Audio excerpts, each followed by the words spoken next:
lolemba mpaka lachisanu pa nthawi ya 7 koloko kufikira 8 koloko madzulo pa Channel Africa. When the sun goes down, we don't stop the talk. Channel Africa, the best nighttime radio.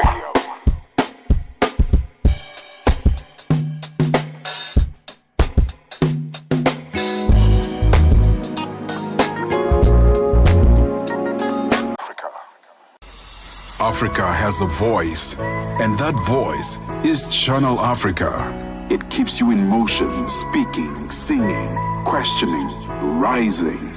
Wake up with Rise and Shine 6 till 9. Peter and Asanda as they bring you breaking news, sharp analysis, and the voices that shape the day. At mid-morning, we get on the move with Palisa and Benjamin, digging into the African lifestyle, people, and the things that make Africa smile.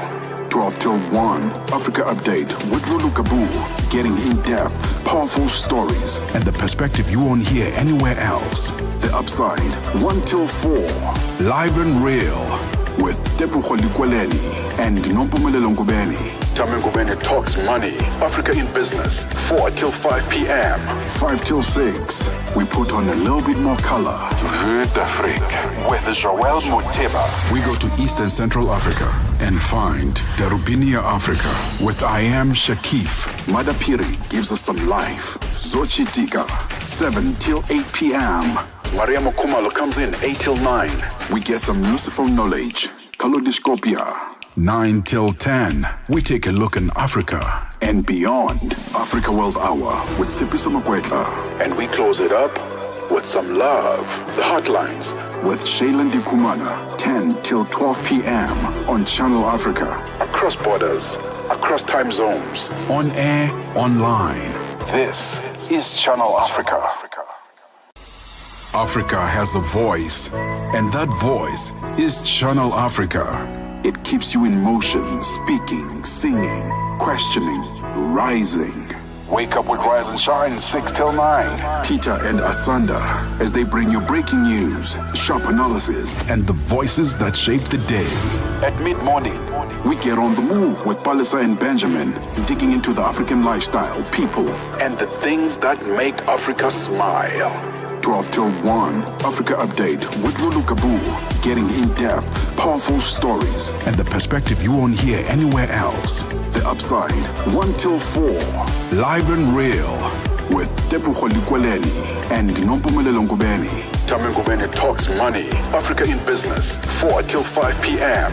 5 till 6, we put on a little bit more color. Vue d'Afrique with Joël Muteba. We go to East and Central Africa and find Darubinia Africa with I Am Shakif. Madapiri gives us some life. Zochitika, 7 till 8 p.m. Maria Mokumalo comes in 8 till 9. We get some useful knowledge. Kalodiscopia. 9 till 10, we take a look in Africa. And beyond, Africa World Hour with Sipiso Makwetla. And we close it up with some love. The Heartlines with Shailen Dikumana. 10 till 12 p.m. on Channel Africa. Across borders, across time zones. On air, online. This is Channel Africa.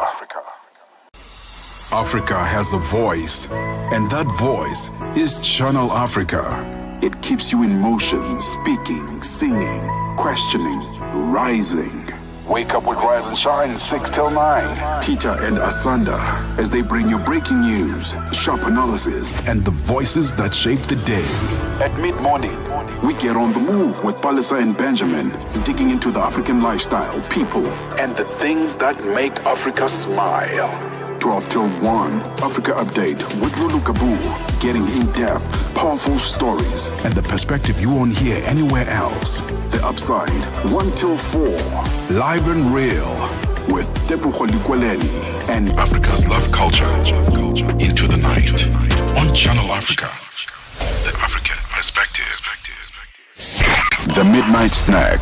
12 to 3 a.m. Interracial relationships. And now you are based in the States and you are married to a beautiful white woman, white lady. I learned that, for us in our culture, we literally can speak our mind. I remember when we had started dating and whatnot, and, she picked up like a little bit of weight. And me, I was like, oh, wow, you must be happy in this relationship because look at you. You look great. You're even picking up some weight. And she got really, really offended. And it took I think it was about a couple of hours before I could realize that, because I could tell that she was off after that. And it took me a while to figure out what it was. Until later when I was talking to her, I'm like, you're really, really off today. And then she expressed that, yeah, because you're telling me that I'm picking up some weight. And I'm like, in my culture, when you are gaining some weight, it means you're happy. Yes. So that's what I was trying to imply. The midnight snack. Every Monday, 12 to 3 a.m. with Chanduko Ligege.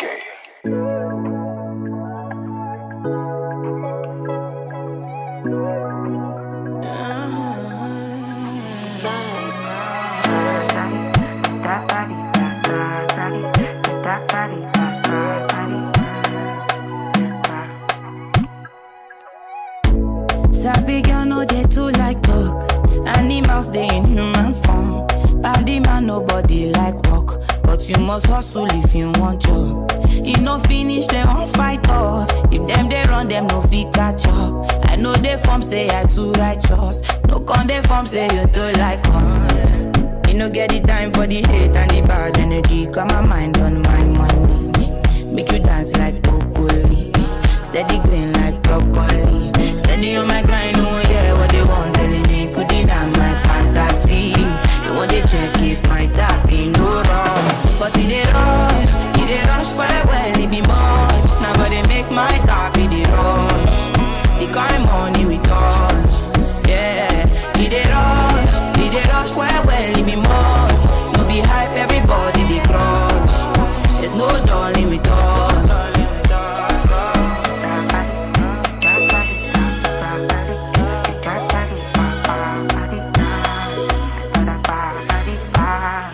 For me, Jack Bata, I dey go Ghana. You never thought you dey from back pass. Which kind money we never see before. Cause hello me, got me feeling I'm the one. Ajay. Can never take my cake away, Ajay. You can't count my grace. I just dey my lane. You no get the time for the hate and the bad energy. Got my mind on my money. Make you dance like broccoli. Steady green like broccoli. Steady on my grind, oh yeah, what they want telling me could deny my fantasy. They want to check if my tap ain't no wrong. But it they rush well, it be much. Now gotta make my tap in the rush. The kind money we touch, yeah. It they rush well, it be much. No be hype, everybody they crush. There's no darling with us. It rush well, it be much. Now gotta make my top in the rush. The kind money we touch. It rush well, it be much. No be hype, everybody they crush. There's no darling with us. There's no darling.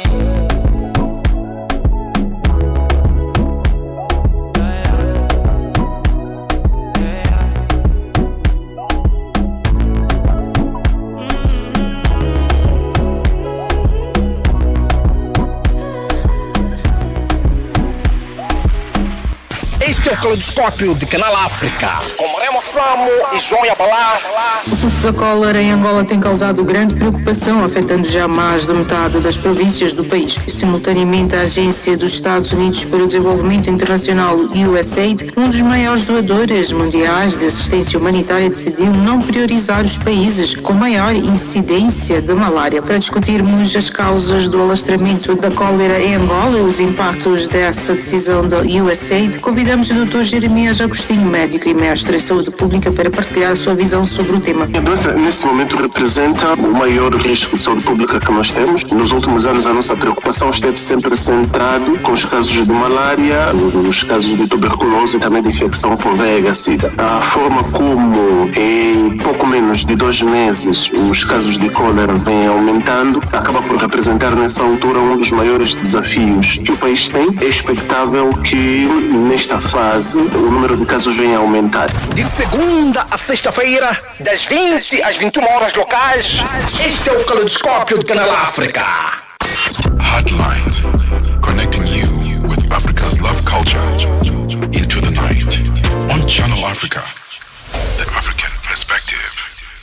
It is 12 minutes after 10 p.m. Central African time. If you have just joined us, welcome to it. Heartlines, of course, with Shayla Ndikumana. A huge thank you has to go out to the team of Africa World Hour. Catch them tomorrow between 9 and 10 p.m. in Central African time as they keep you abreast with all things news happening in and across the various continents. This, of course, held and hosted in conversation. Here on Hotlines, we love to start with a quote, and this evening it's by Helen Keller, who says that the best and most beautiful things in the world cannot be seen nor touched, but are felt in the heart. The best and most beautiful things in the world cannot be seen nor touched, but are felt in the heart. Your thoughts and views, find us this evening, +27 6340 69126.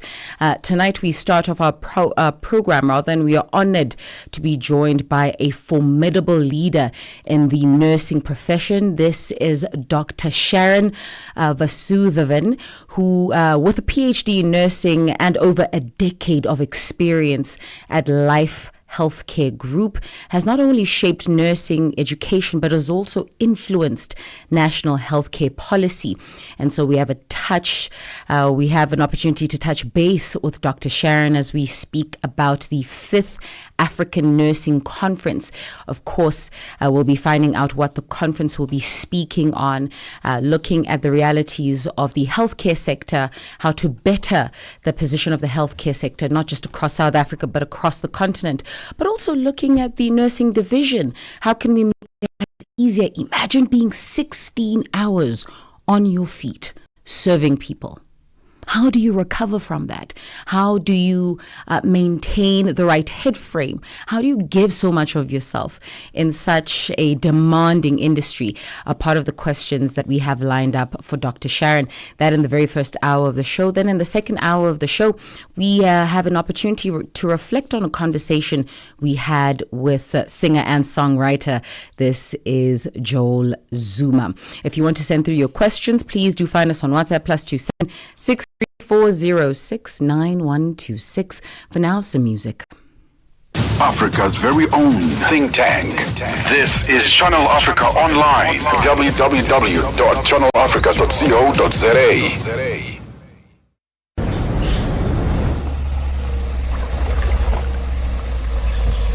Strawberry on ice. Yeah, yeah. That is Shake Big. Nompumelelo Ngubeni. Tame Ngubeni talks money. Africa in business. 4 till 5 p.m. 5 till 6. We put on a little bit more color. Vue d'Afrique with Joel Moteba. We go to East and Central Africa and find Darubinia Africa with I Am Shakif. Madapiri gives us some life. Zochitika. 7 till 8 p.m. Maria Mokumalo comes in 8 till 9. We get some useful knowledge. Kalodiscopia. 9 till 10. We take a look in Africa And beyond. Africa World Hour with Sipiso Makwetla. And we close it up with some love. The Heartlines with Shayla Ndikumana. 10 till 12 p.m. on Channel Africa. Across borders, across time zones. On air, online. This is Channel Africa. Africa has a voice, and that voice is Channel Africa. It keeps you in motion, speaking, singing, questioning, rising. Wake up with Rise and Shine 6 till 9. Peter and Asanda as they bring you breaking news, sharp analysis, and the voices that shape the day. At mid-morning, we get on the move with Palisa and Benjamin, digging into the African lifestyle, people, and the things that make Africa smile. 12 till 1, Africa Update with Lulu Kabu, getting in-depth, powerful stories, and the perspective you won't hear anywhere else. The Upside, 1 till 4, live and real, with Tepuho Likweleni and Nompumelelo Ngubeni. Tame Ngubeni talks money, Africa in business, 4 till 5 p.m. 5 till 6, we put on a little bit more color. Vert Afrique. Leone and Nigeria, respectively. This is Emerson alongside Davido with a song titled Strawberry on Ice. A blessed and beautiful evening to you and yours. Welcome to Heartlines. Shayla and Dikumana keeping you company, and I'm with you all the way through to midnight in Central African time. Listen, happy Monday. Hopefully you have had a good Monday. It has been well, it has treated you well. If not, listen, I'm here to listen to you vent. Find us on +276 340 Let's turn our focus to a conversation that I'm truly honored to have. We are joined by a formidable leader in the nursing profession. This is Dr. Sharon Van Thuzeven, who, with a PhD in nursing and over a decade of service at Life Health Group, she has not only shaped the nursing education sector, but also influenced national healthcare policy. Now, Dr. Van Thuzeven is also the co-chair of the upcoming 5th African Nursing Conference, a key voice for person-centered care and transformative leadership in African nursing. Get ready for an unfiltered and urgent conversation about the future of healthcare on our continent. Thank you so much for joining us, Dr. Sharon. Welcome to Heartlines. Thank you very much for having me, and thank you to your listeners. Now, at the heart of the last African Nursing Conference was the theme of person-centered care. This in practical terms, if you could just elaborate for us what that means. And I suppose it's a two-sided conversation, not just one for those receiving the healthcare, but for those who also are providing this healthcare, no? Yes, thank you very much. I think for us last year, that was the theme of the 4th African Nursing Conference, and it really was to help us as nurses to start to refocus in terms of the person behind the illness and starting to focus on person-centered care, because I think with the medical model, we tend to group people according to diagnosis, and their various disease profiles. But behind that is the person, and that individual has their own needs. And how do we plan the care for that individual, taking into consideration all the aspects from that individual that influences their health? So I think we had a very interesting conference around person-centered care, because it's easier said than done. It's so much easier to have that group mentality that we start to treat everyone alike, but it takes a mindfulness to think about each individual. So there are demands on the nurses, and there's benefits for our patients if we take that route or adopt that approach of person-centered care. Sure. I think for me, the thing that stands out about person-centered care is that both need to be willing to receive and give, right? So it's not just the nurses who are attending to these patients. It's also the patients that are showing some level of willingness to receive from the nurses. Was that aspect covered as well? Yes, I think that was a very important aspect, a willing buyer, willing seller kind of concept, because, nurses can change their approach, and they can start to look at individuals and see each individual, separately and look at their specific needs. But patients also, start to compare the care. Well, why did that person get it and not me? And, so it needs education on both sides. So while the nursing curricula can change and we could have young nurses being trained differently, we also need community education about how we're approaching, disease profiles and, health conditions as we move forward. So, it's a total mind shift as we move into that paradigm. Now, one of the major challenges that were raised was the lack of leadership in nursing. Now, what, in your view, are the root causes of this leadership vacuum, and how can we begin to cultivate a new generation of strong, ethical nurse leaders? So I think for me, leadership, the leadership gap is not something that is only specific to nursing. I think our leadership gap, if you just think of it, it starts, just in terms of our very own countries and our leadership gap there in terms of, our governments. And then if you have to come into healthcare, what's our leadership gaps in leading healthcare in our country, and why do we have some of the challenges we have? And then bringing it down specifically to healthcare professionals and what are our leadership gaps there. But coming more specifically to nursing, I think in nursing, we follow a clinical model. So nurses are trained clinically, and then they approach a certain period in their career where they can make a choice between, going into management or education or just remaining good clinical practitioners. And unfortunately, that clinical practitioner side of it is not fully developed. People can pursue that area, but the remuneration does not match what they would like if they had to move into education or management. And so immediately we have people that have great clinical skills that then move into management. And sometimes they don't necessarily make great managers.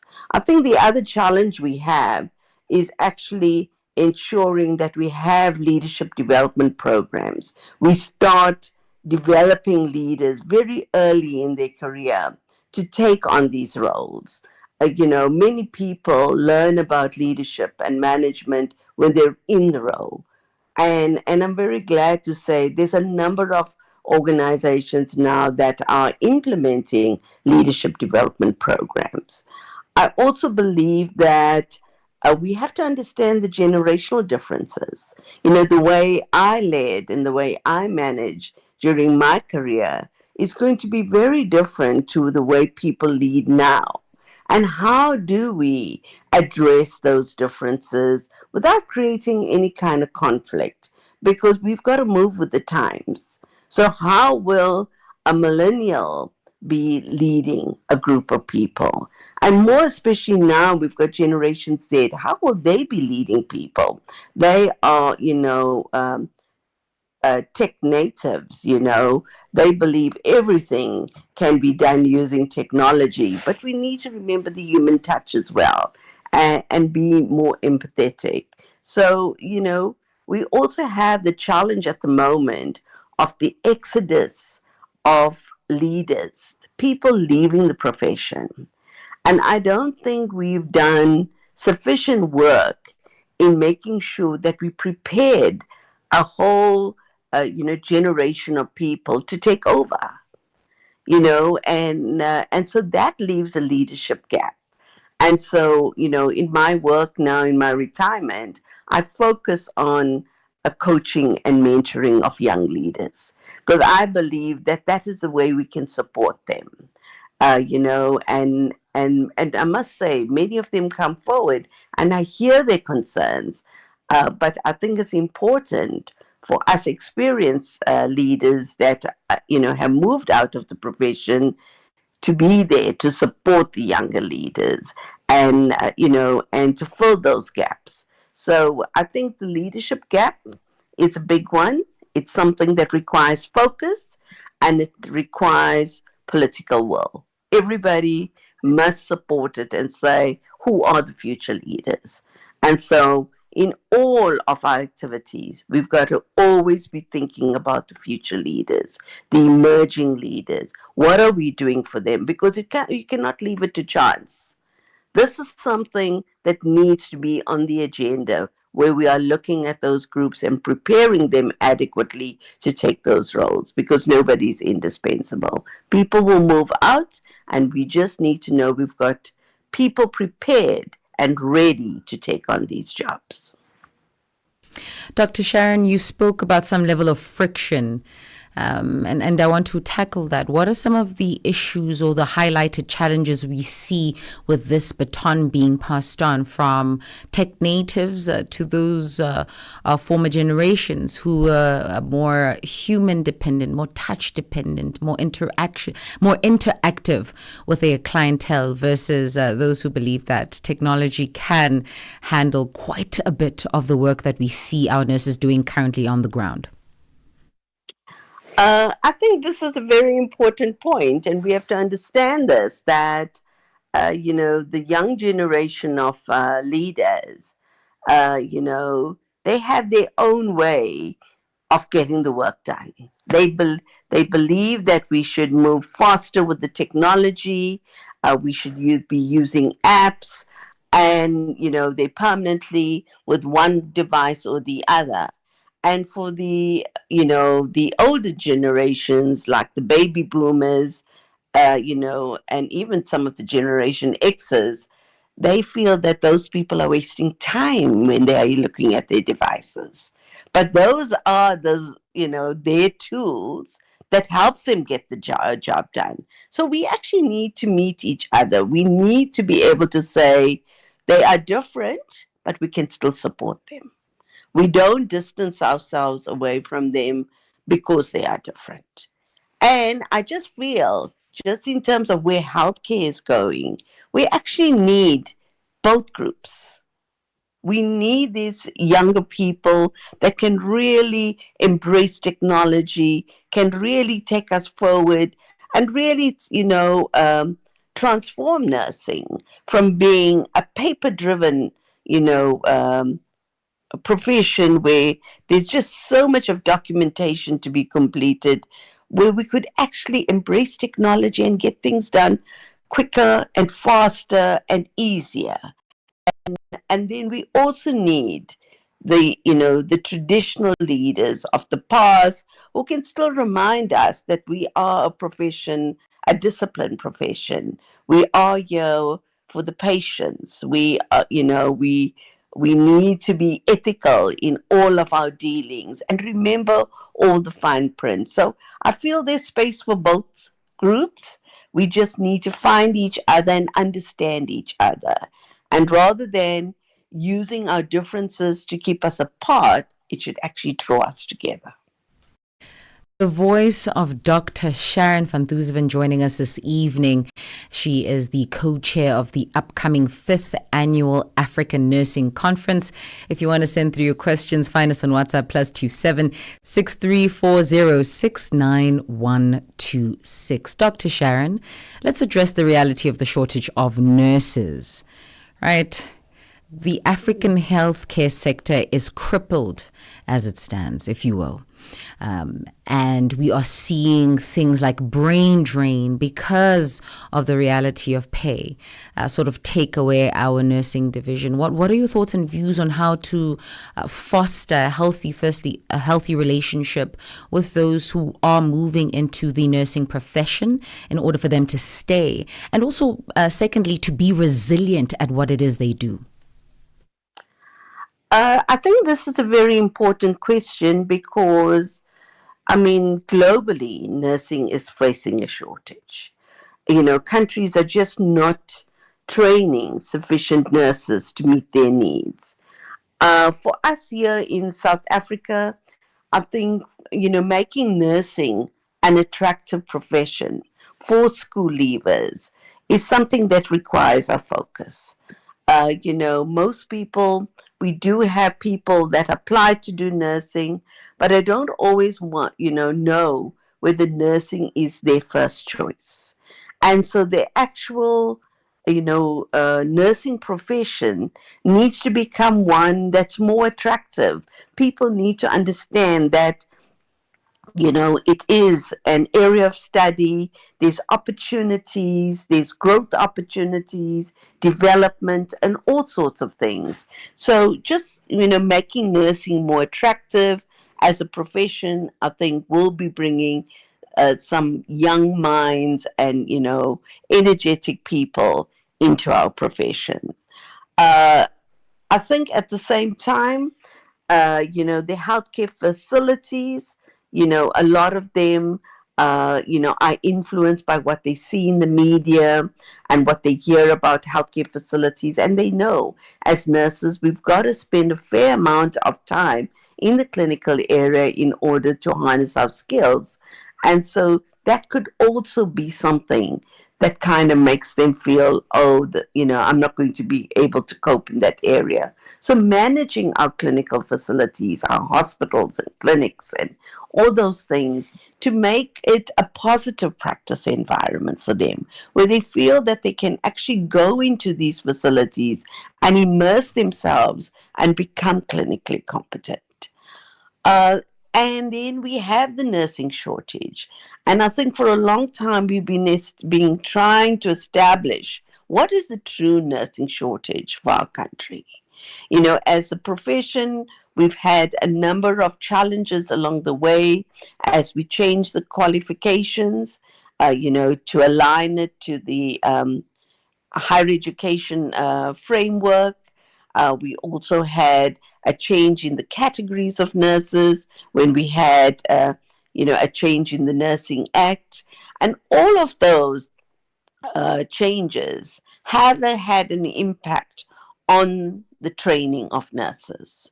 And over time, we've been able to increase the numbers, but not as fast as we should in terms of the gap we created between the previously trained nurses and the nurses coming on board now. One of our biggest challenges at the moment is the training of specialized nurses. We do not have adequate specialized, nurses to man our facilities, and their training now is at a higher level and has new requirements in order to get into those programs. So all of those debates are currently on the table, and it requires all of the stakeholders, from education, from health, from organized labor, all of the stakeholders to come, as well as a regulator, to come around the table and find the solution that best suits the needs of our facilities. We cannot talk about universal health coverage if we do not have, a nursing workforce that can support universal health coverage. What it sounds like to me, Dr. Sharon, is that there's a bit of a catch-22. And I say this because we already have a shortage, yet there's a demand for specialization in nursing. And so if we are taking away from the generalist approach, that shortage or that gap widens, does it not? And at the same time, we're trying to make this field attractive to the South African market, if you will. Yet it almost feels, and correct me if I'm wrong, it almost feels as though the end game for somebody who wants to step into the healthcare sector is becoming a doctor of sorts. And so what I've heard, and I'll say this, of course, not highly integrated into the spaces of the healthcare industry, but however, I have heard that the end goal for somebody in that kind of industry is to become a doctor. Is that firstly a truth? And secondly, how do we then begin to mitigate a solution? And I know that's a bit of a weighty question, but I'd love to get your thoughts. So I don't know about the end goal of being a doctor. And when you talk about, because, we also have doctorates in nursing.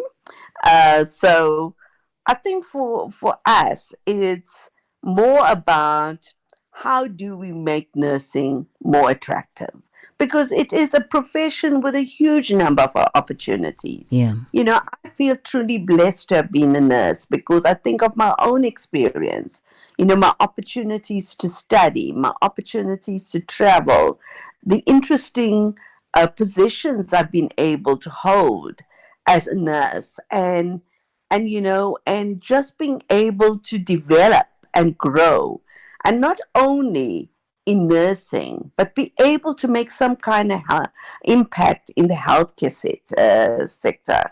So I feel that, you know, we need to, that's going to be our first job, make nursing more attractive so that we can retain the nurses and that they can see that there is, you know, they can see these opportunities. When I speak to young nurses and I speak about opportunities, they look at me and think, what are you talking about? So we need to be having these conversations. Nurse leaders at the moment need to be having these conversations with them to say, you know, this is what you'd be able to do within a short space of time.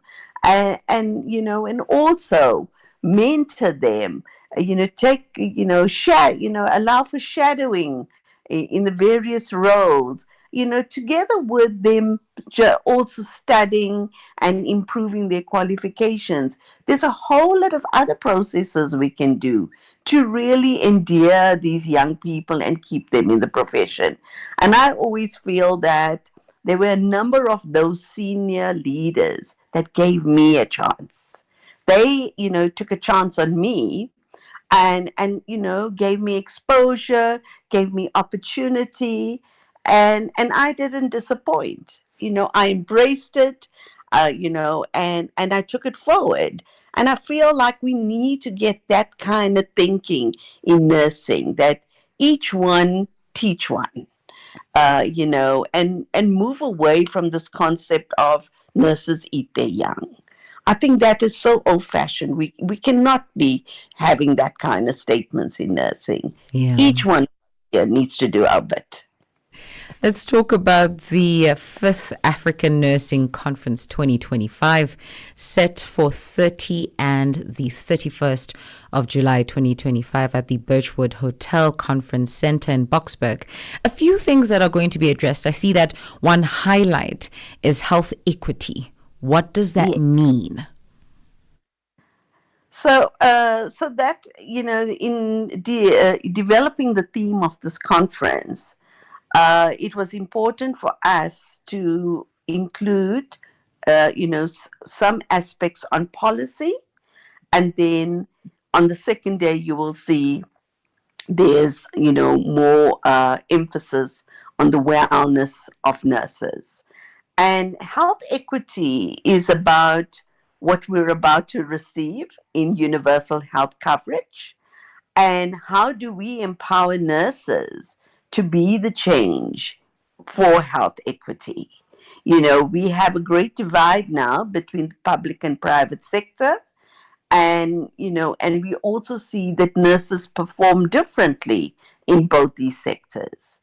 And so we feel that if universal health coverage is coming our way, how are we as nurses, who are the majority in terms of health professionals in healthcare, how do we embrace this? And are we ready for the change? And how are we going to be the catalyst or be the facilitators of this change? So there's a lot of emphasis on that, and you would see that we are getting a lot of support from the Gauteng Department of Health, you know, in terms of some of their senior staff that are going to be speaking about, you know, human resource development, and also about, you know, advancing health and wellness in nursing. But most importantly, we, you know, I think our keynote address by Professor Sheila Clow is something that we are really looking forward to, because Professor Clow has been a nursing advocate. You can see she's held a number of global positions, and she's going to be speaking about empowering nurses to become a catalyst, because I feel that there's a lot of discussion taking place around NHI, universal health coverage, and sometimes if you go into those documents, there's very little being spoken about nurses. But we know that is not going to be possible to implement if we don't have the nurses. And we just can't have nurses. We need to have them ready for that change and be able to drive that change. So we're using this conference to have that discussion. We're bringing some key speakers who can share light on the topic and be able to allow the nurses to also participate in the discussions, because I think nurses often feel that people are talking about them, but really speaking, they need to be talking to them and with them. We need to be part of the conversation. We need to be part of that decision making that's taking place. And I feel sometimes nurses are left outside of those discussions, and yet we are expected to drive it when the policy is implemented, and we're expected to bring about the change. Another panel discussion is barriers to collaboration, right? And you'll be identifying challenges and finding solutions. Is this between public and private? What collaborations are we looking at? So I think on that topic, it was really for us to be able to see what can we do in nursing collaboratively between the public and private sector. And one of the first, challenges that comes to mind is the fact that we can start training together. We know for a long time that the private sector has state-of-the-art facilities, and the public sector has all the disease profiles. And how do we bring that two together, that the nurses benefit from seeing a wide range of disease profiles in state-of-the-art facilities? How do we bring those two concepts together? And so we feel that we need to remove the barriers to collaboration. We need to start thinking about, can we educate together? If we've got a critical shortage, so, do we need to be so specific about these are the private facilities, these are the public facilities? Because we need each other. A case in point is we need more midwives in our country. And at the moment, it's only the public that has the full suite of clinical facilities for a midwifery program. So we've got private sector people that are waiting to be trained, but they cannot access those facilities because they're already being used by the universities and the public colleges. But if we come together, all of us would be able to use it. So education is one of them.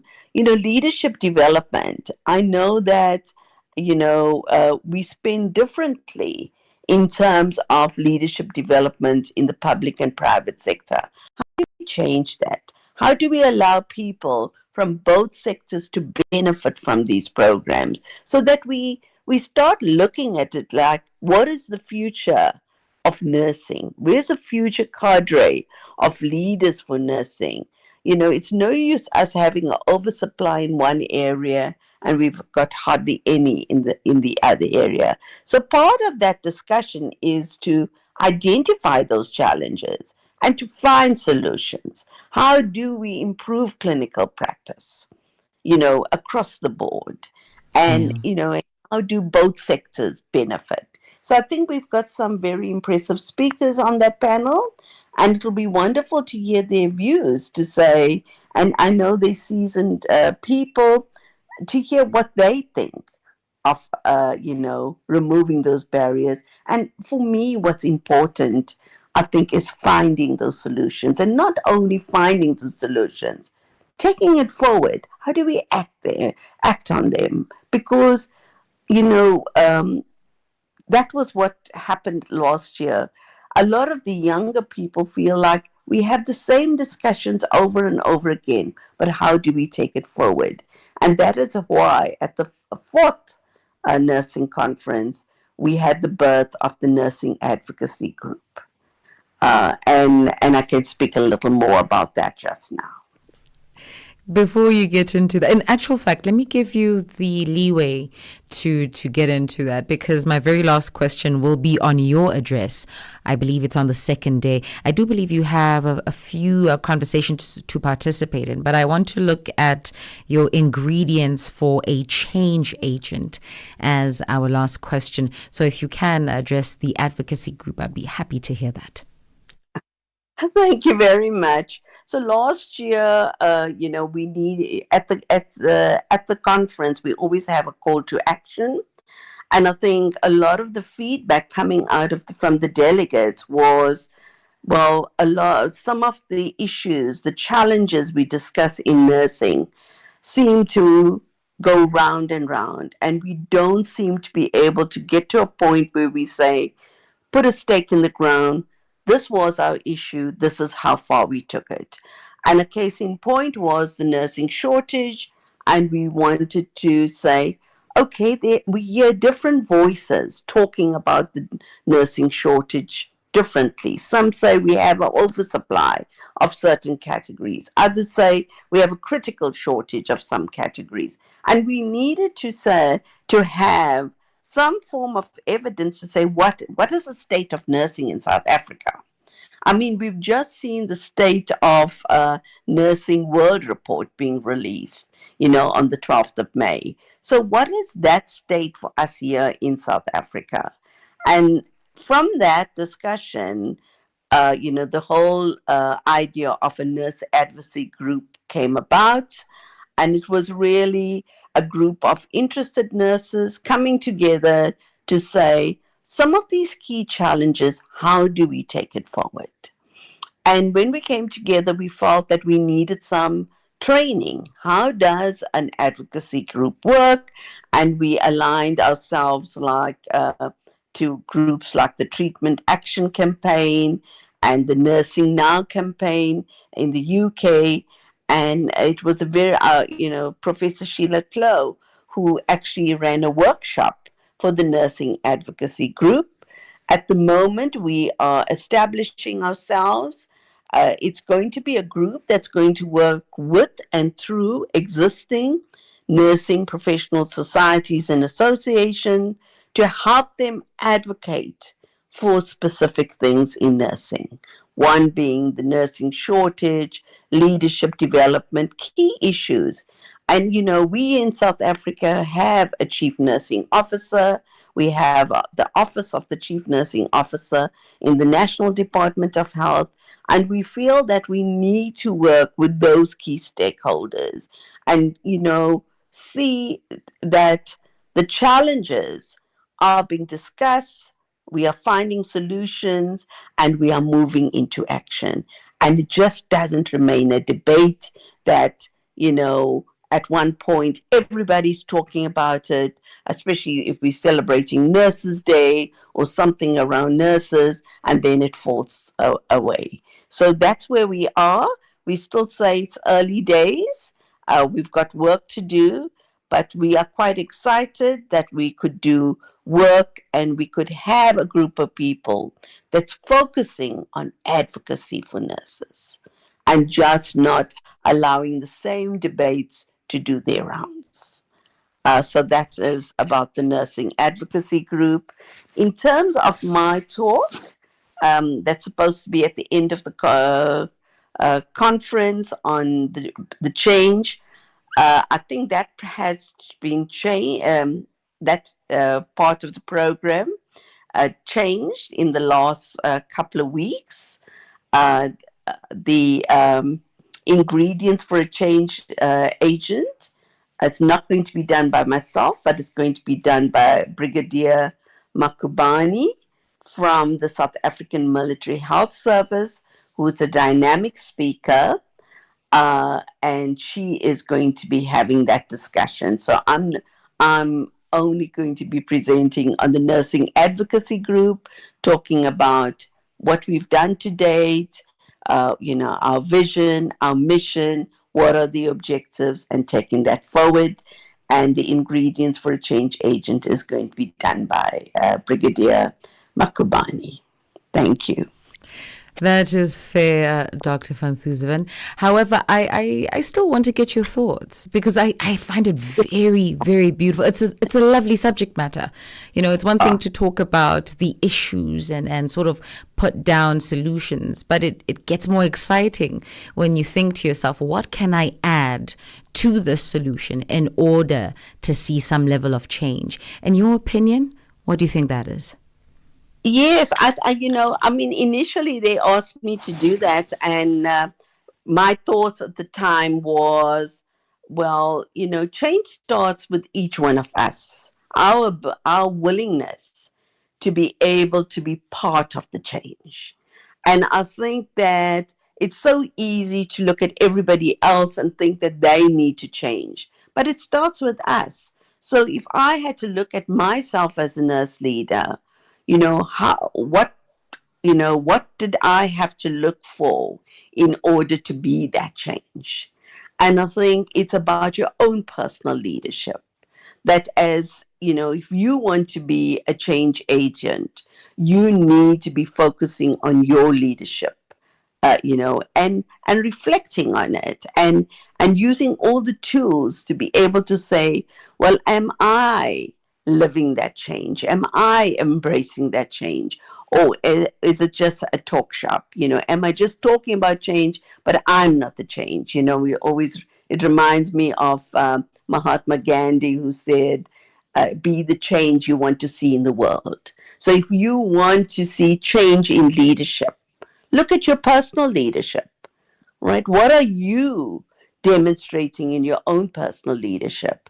And then how will you be able to take that across and implement it for the rest of the profession? So I believe that if you're looking for ingredients of change, it's about your own leadership. It is about being a lifelong learner.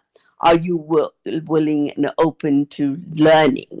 Because a lot of leaders are working on yesterday's knowledge. You need to keep learning, and learning does not mean new qualifications.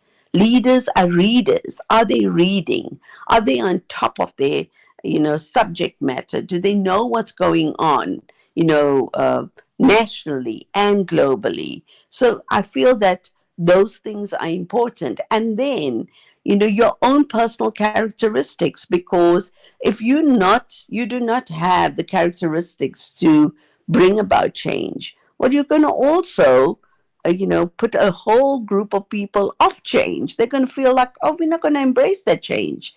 We're in this world now where there's so much of, digitization and, technology in healthcare. How are leaders embracing that change? One of the things that really irks me is when I hear nurse leaders say things like, I was born before technology. No, we cannot say that. We all own a mobile phone, right? If you're so busy playing on your phone, you're actually embracing technology. You're going to be able to take that concept to the workplace, all right? And if you don't feel comfortable with it and you're not competent and confident, then you need to take these younger tech natives and embrace them and get them to help you with the change.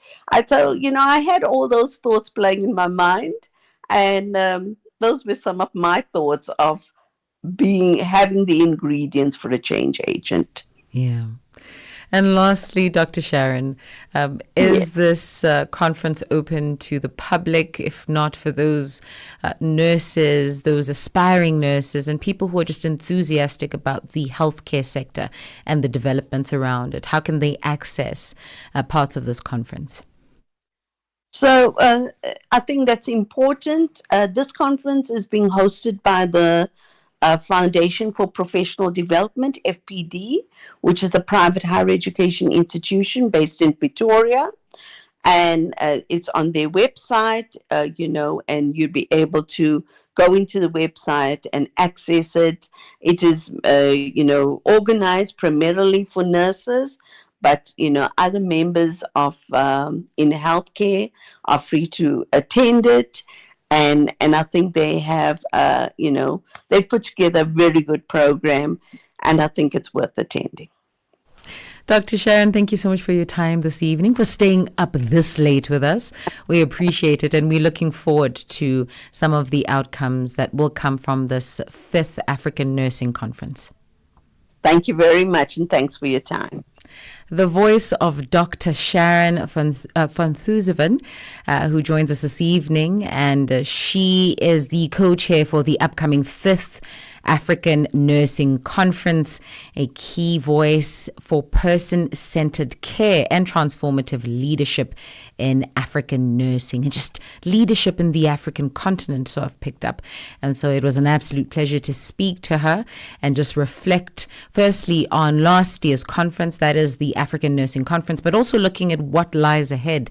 Some of the issues that were raised is the realities of the shortage of nurses across not just the continent but the globe, and the training of specialized nurses, the reality that the end game for a nurse is not being a doctor. If you are under that illusion, get rid of it. There's so much that you can do in the nursing division, and so that and so much more being highlighted in this conversation. If you missed it, www.channelafrica.co.za. Heartlines. Your late night window into Africa's deep conversations.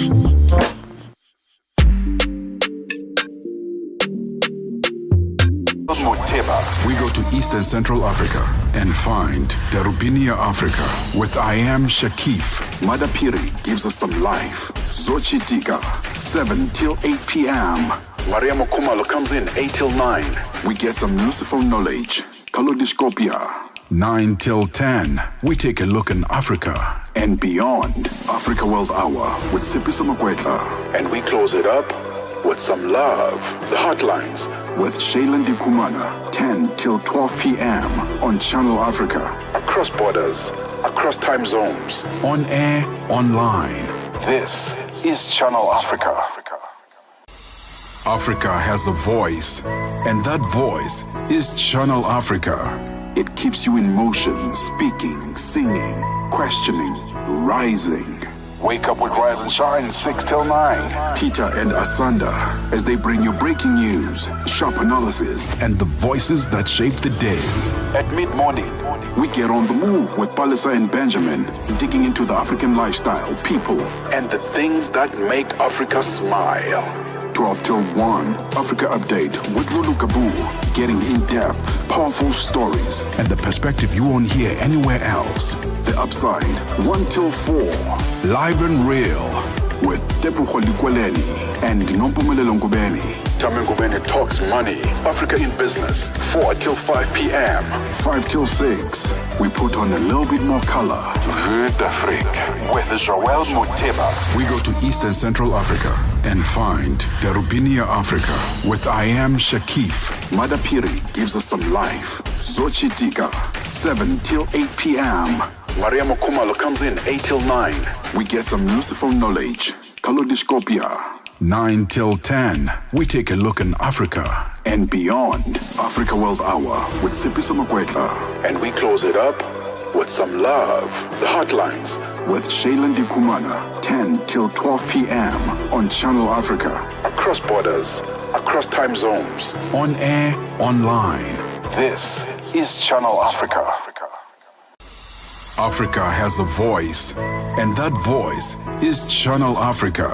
It keeps you in motion, speaking, singing, questioning, rising.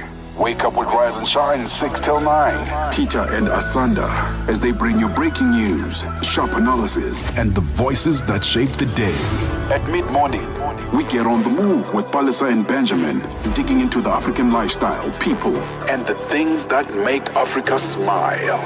12 till 1, Africa Update with Lulu Kabu, getting in-depth, powerful stories, and the perspective you won't hear anywhere else. The Upside, 1 till 4, live and real, with Tepu Kholikweleni and Nompumelelo Ngubeni. Tame Ngubeni talks money, Africa in business, 4 till 5 p.m. 5 till 6, we put on a little bit more color. Vue d'Afrique with Joël Moteba. We go to East and Central Africa and find Darubinia Africa with I Am Shakif. Madapiri gives us some life. Zochitika, 7 till 8 p.m. Mariamo Kumalo comes in 8 till 9. We get some useful knowledge. Kalodiscopia, 9 till 10. We take a look in Africa and beyond. Africa World Hour with Sipiso Makwetla. And we close it up with some love. The Heartlines with Shailen Dikumana, 10 till 12 p.m. on Channel Africa. Across borders, across time zones, on air, online. This is Channel Africa. Africa has a voice, and that voice is Channel Africa. It keeps you in motion, speaking, singing, questioning, rising.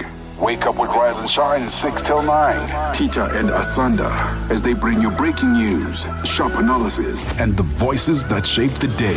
At mid-morning, we get on the move with Palisa and Benjamin, digging into the African lifestyle, people, and the things that make Africa smile. 12 till 1, Africa Update with Lulu Kabu, getting in-depth, powerful stories, and the perspective you won't hear anywhere else. The Upside, 1 till 4, live and real, with Tepu Kweleni and Nompumelelo Ngubeni. Tame Ngubeni talks money, Africa in business, 4 till 5 p.m. 5 till 6, we put on a little bit more color. Vue d'Afrique with Joel Muteba. We go to East and Central Africa and find Darubinia Africa with I Am Shakif. Madapiri gives us some life. Zochitika, 7 till 8 p.m. Mariamo Kumalo comes in 8 till 9. We get some useful knowledge. Kalodiscopia, 9 till 10. We take a look in Africa and beyond. Africa World Hour with Sipiso Makwetla. And we close it up with some love. The Heartlines with Shailen Dikumana, 10 till 12 p.m. on Channel Africa. Across borders, across time zones, on air, online. This is Channel Africa. Africa has a voice, and that voice is Channel Africa. It keeps you in motion, speaking, singing, questioning, rising. Wake up with Rise and Shine, 6 till 9. Peter and Asanda, as they bring you breaking news, sharp analysis, and the voices that shape the day. At mid-morning, we get on the move with Palisa and Benjamin, digging into the African lifestyle, people, and the things that make Africa smile. 12 till 1, Africa Update with Lulu Kabu, getting in depth. Central African time. His name is Questa, representing South Africa on the playlist. This one titled Lala Vilagazi. Before that, trips all the way to the west of Africa with Fireboy DML and Ed Sheeran, and that taking us all the way into Europe with Peru the remix. Thank you so much for choosing us over the rest. Welcome to Heartlines with Shailen Dikumana, and I keep you company for the next 56 minutes if we're trying to be precise. Up next, a conversation where we reflect on an interview, if you will, with Joel Zuma. Now, when love speaks, it often comes through melodies and lyrics that touch the soul. Heartlines spoke to singer and songwriter Joel Zuma, a rising voice in South African music, to talk about his brand new album titled Essence of Love. This body of work is a heartfelt exploration of romantic love, its highs, its heartbreaks, and the beauty that binds it all together. Joel opens up about what inspired the project, the stories behind the songs, and what it really means to love deeply, vulnerably, and honestly.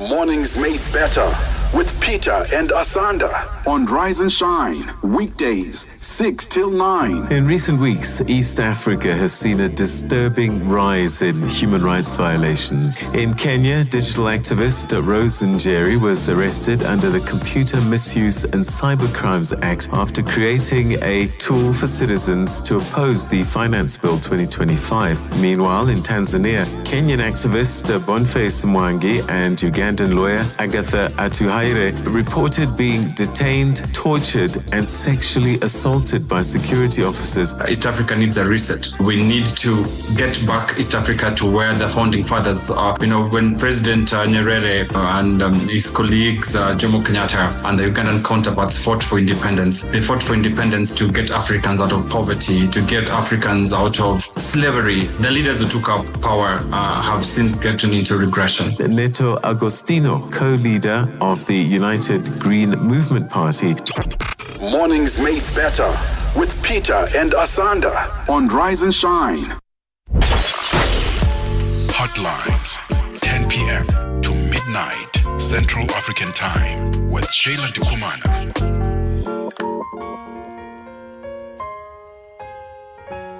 Full stories and the perspective you won't hear anywhere else. The Upside, 1 till 4, live and real with Tepuho Likweleni and Nompumelelo Ngubeni. Tame Ngubeni talks money, Africa in business, 4 till 5 p.m., 5 till 6. We put on a little bit more color. Vue d'Afrique with Joël Moteba. We go to East and Central Africa and find Darubinia Africa with I Am Shakif. Madapiri gives us some life. Zochi Tika, 7 till 8 p.m. Maria Mokumalo comes in 8 till 9. We get some useful knowledge. Kalodiscopia, 9 till 10. We take a look in Africa and beyond. Africa World Hour with Sipiso Makwetla. And we close it up with some love. The Heartlines with Shayla Ndikumana, 10 till 12 p.m. on Channel Africa. Across borders, across time zones, on air, online. This is Channel Africa. Africa has a voice, and that voice is Channel Africa. It keeps you in motion, speaking, singing, questioning, rising. Wake up with Rise and Shine, 6 till 9. Peter and Asanda, as they bring you breaking news, sharp analysis, and the voices that shape the day. At mid-morning, we get on the move with Palisa and Benjamin, digging into the African lifestyle, people, and the things that make Africa smile. 12 till 1, Africa Update with Lulu Kabu, getting in-depth, powerful stories, and the perspective you won't hear anywhere else. The Upside, 1 till 4, live and real, with Tepuho Likweleni and Nompumelelo Ngubeni. Tame Ngubeni talks money, Africa in business, 4 till 5 p.m., 5 till 6. We put on a little bit more color. Vue d'Afrique with Joël Moteba. We go to East and Central Africa and find Darubinia Africa with I Am Shakif. Madapiri gives us some life. Zochi Tika, 7 till 8 p.m. Maria Mokumalo comes in 8 till 9. We get some useful knowledge. Kalodiscopia, 9 till 10. We take a look in Africa and beyond. Africa World Hour with Sipiso Makwetla. And we close it up with some love. The Heartlines with Shayla Ndikumana, 10 till 12 p.m. on Channel Africa. Across borders, across time zones, on air, online. This is Channel Africa. Africa has a voice, and that voice is Channel Africa. It keeps you in motion, speaking, singing, questioning, rising. Wake up with Rise and Shine, 6 till 9. Peter and Asanda, as they bring you breaking news, sharp analysis, and the voices that shape the day. At mid-morning, we get on the move with Palisa and Benjamin, digging into the African lifestyle, people, and the things that make Africa smile. 12 till 1, Africa Update with Lulu Kabu, getting in-depth, powerful stories, and the perspective you won't hear anywhere else. The Upside, 1 till 4, live and real, with Tepuho Likweleni and Nompumelelo Ngubeni. Tame Ngubeni talks money, Africa in business, 4 till 5 p.m., 5 till 6. We put on a little bit more color. Vue d'Afrique with Joël Moteba. We go to East and Central Africa and find Darubinia Africa with I Am Shakif. Madapiri gives us some life. Zochi Tika, 7 till 8 p.m. Maria Mokumalo comes in 8 till 9.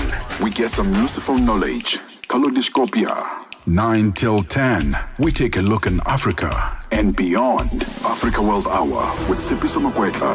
And we close it up with some love. The Heartlines with Shailen Dikumana, 10 till 12 p.m. on Channel Africa. Across borders, across time zones, on air, online. This is Channel Africa. Africa has a voice, and that voice is Channel Africa. It keeps you in motion, speaking, singing, questioning, rising. Wake up with Rise and Shine 6 till 9. Peter and Asanda as they bring you breaking news, sharp analysis, and the voices that shape the day. At mid-morning, we get on the move with Palisa and Benjamin, digging into the African lifestyle, people, and the things that make Africa smile. 12 till 1, Africa Update with Lulu Kabu, getting in-depth, powerful stories, and the perspective you won't hear anywhere else. What South African singer, songwriter, and record label owner Joel Zuma immerses himself. 1 till 4, live and real, with Tepuho Likweleni and Nompumelelo Ngubeni. Tame Ngubeni talks money, Africa in business, 4 till 5 p.m. 5 till 6, we put on a little bit more color. Vue d'Afrique with Joel Moteba. We go to East and Central Africa and find Darubinia Africa with I Am Shakif. Madapiri gives us some life. Zochitika, 7 till 8 p.m. Maria Mokumalo comes in 8 till 9. We get some useful knowledge. Kalodiscopia. 9 till 10. We take a look in Africa and beyond. Africa World Hour with Sipiso Makwetla. And we close it up with some love. The Heartlines with Shailen Dikumana. 10 till 12 p.m. on Channel Africa. Across borders, across time zones, on air, online. This is Channel Africa. Africa has a voice, and that voice is Channel Africa. It keeps you in motion, speaking, singing, questioning, rising. Wake up with Rise and Shine 6 till 9. Peter and Asanda as they bring you breaking news, sharp analysis, and the voices that shape the day. At mid-morning, we get on the move with Palisa and Benjamin, digging into the African lifestyle, people, and the things that make Africa smile. 12 till 1, Africa Update with Lulu Kabu, getting in-depth, powerful stories, and the perspective you won't hear anywhere else. The Upside, 1 till 4, live and real, with Tepuho Likweleni and Nompumelelo Ngubeni. Tame Ngubeni talks money, Africa in business, 4 till 5 p.m. 5 till 6, we put on a little bit more color. Vue d'Afrique with Joel Moteba. We go to East and Central Africa and find Darubinia Africa with I Am Shakif. Madapiri gives us some life. Zochitika, 7 till 8 p.m. Maria Mokumalo comes in 8 till 9. We get some useful knowledge. Kalodiscopia. 9 till 10, we take a look in Africa and beyond. Africa World Hour with Sipiso Makwetla. And we close it up with some love. The Heartlines with Shailen Dikumana. 10 till 12 p.m. on Channel Africa. Across borders, across time zones, on air, online. This is Channel Africa. Africa has a voice, and that voice is Channel Africa. It keeps you in motion, speaking, singing, questioning, rising. Wake up with Rise and Shine 6 till 9. Peter and Asanda as they bring you breaking news, sharp analysis, and the voices that shape the day. At mid-morning, we get on the move with Palisa and Benjamin, digging into the African lifestyle, people, and the things that make Africa smile. 12 till 1, Africa Update with Lulu Kabu, getting in-depth, powerful stories, and the perspective you won't hear anywhere else. The Upside, 1 till 4, live and real, with Tepuho Likweleni and Nompumelelo Ngubeni. Tame Ngubeni talks money, Africa in business, 4 till 5 p.m. 5 till 6, we put on a little bit more color. Vue d'Afrique with Joel Moteba. We go to East and Central Africa and find Darubinia Africa with I Am Shakif. Madapiri gives us some life. Zochi conversations. I've gone through situations and I've looked and having grown up, I've learned that love is not one-dimensional. It's not one thing. When you are in love, you go through all sorts of things because love only lives through people.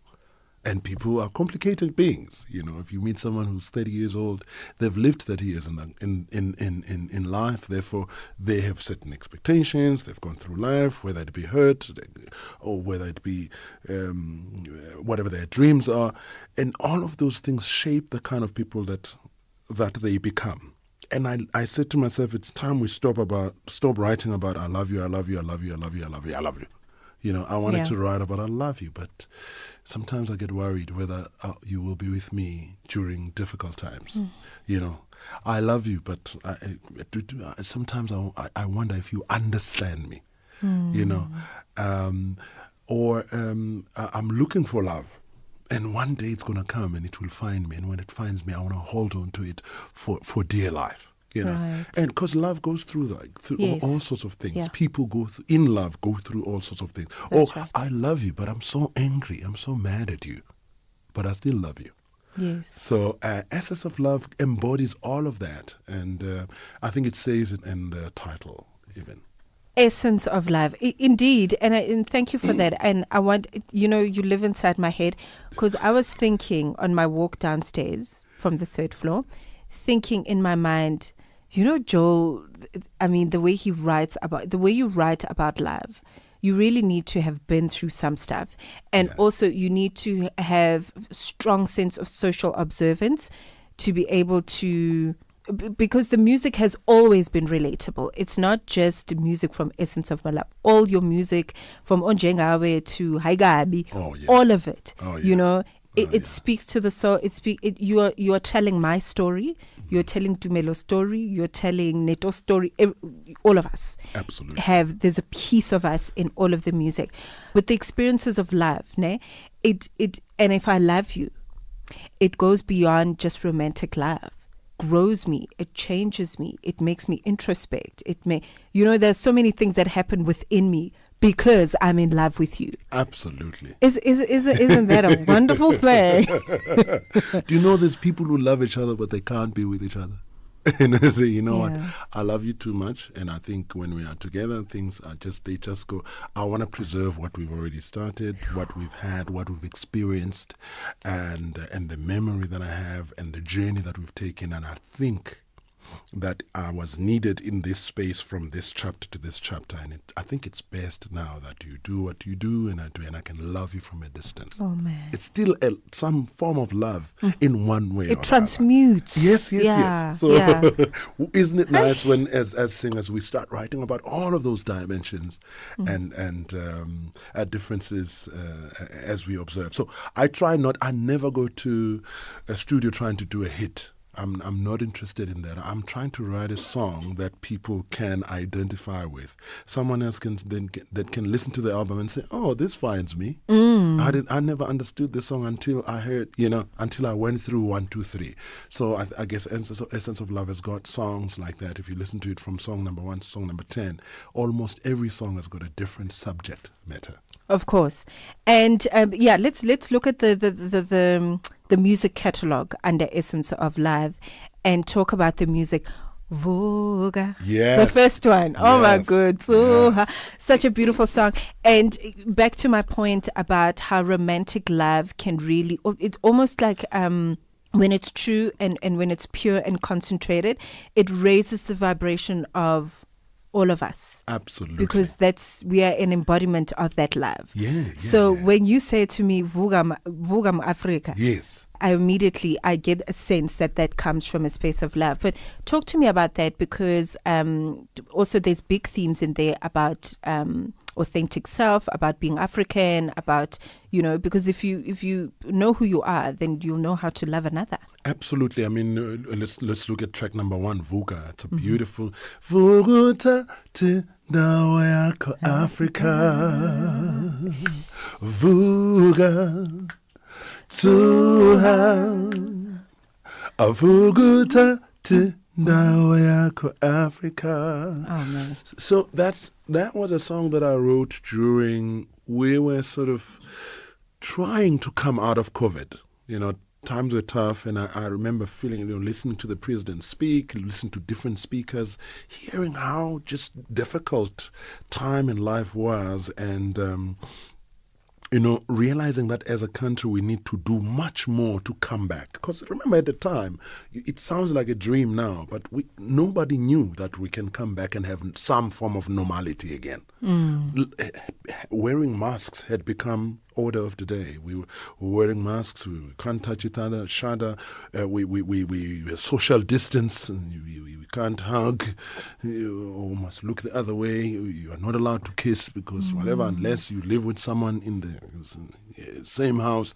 And some people went through divorces because they couldn't stand each other, or some people realized other things, or it was just pressure. What a chapter. Yeah. But some people fell in love and decided, actually, we should get married, or we should renew our vows, or we should, and I felt like as the country, we need positive messages just to the country to say, you know what, this is our either country or continent.